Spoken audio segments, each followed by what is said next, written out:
Hi guys, welcome back to simply magical. ఈరోజు మన కిచెన్లో మిర్చికా సాలన్ రెసిపీ ఎలా చేయాలో చూపిస్తున్నాను. ఇది Hyderabadis most famous recipe.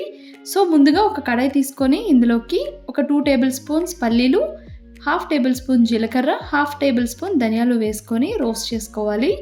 And 1/2 table spoon మిరియాలు కూడా వేసుకొని ఫ్రై చేసుకోండి.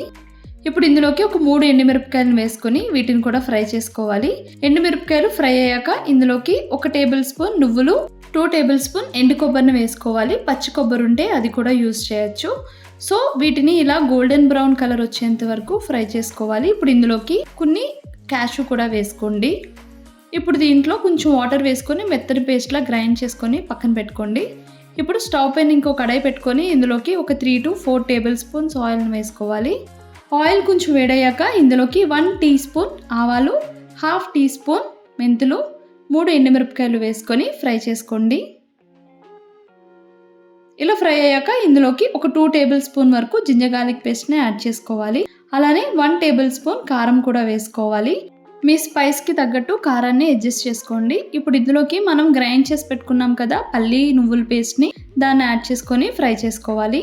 అండ్ ఇప్పుడు ఇక్కడ నేను బజ్జీ మిర్చీస్ ఉంటాయి కదా, వాటిని 6 తీసుకున్నాను. వాటిని ఇలా సెంటర్లో కట్ చేసుకొని మధ్యలో ఇలా స్లిట్ చేసుకోవాలి.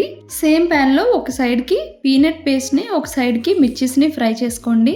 కావాలంటే సెపరేట్గా కూడా ఫ్రై చేసుకోవచ్చు. నేను ఒకే ప్యాన్లో చేసుకుంటున్నాను. ఇప్పుడు మిర్చీస్ కొంచెం మెత్తగా మగ్గేంత వరకు ఫ్రై చేసుకున్నాక ఇలా పేస్ట్ చేసుకున్న మసాలాతో పాటు మిక్స్ చేసుకొని ఇంకొక 1 మినిట్ ఫ్రై చేసుకున్నాక ఒక 200 ml వాటర్ వేసుకొని లో ఫ్లేమ్లోనే ఆయిల్ తేలేంత వరకు కుక్ చేసుకోవాలి. ఇప్పుడు ఇందులోకి రుచికి సరిపడినంత ఉప్పు కూడా వేసుకొని కుక్ చేసుకోండి. చూసారు కదా, అంతే, చాలా సింపుల్. ఆయిల్ తేలేంత వరకు కుక్ చేసుకుంటే మిర్చికా సాలన్ రెడీ అయిపోయినట్టే. బిర్యానీస్ అండ్ పులావ్స్కి ది బెస్ట్ కాంబినేషన్ అయినా మిర్చికా సాలన్ ఎలా చేయాలో చూసారు కదా, తప్పకుండా మీరు కూడా ట్రై చేయండి. Thanks for watching my video. నా వీడియో నచ్చితే please to like, share and subscribe my channel. నా లేటెస్ట్ వీడియోస్ కోసం పక్కనే ఉన్న బెల్ ఐకాన్ని క్లిక్ చేయండి. Bye bye.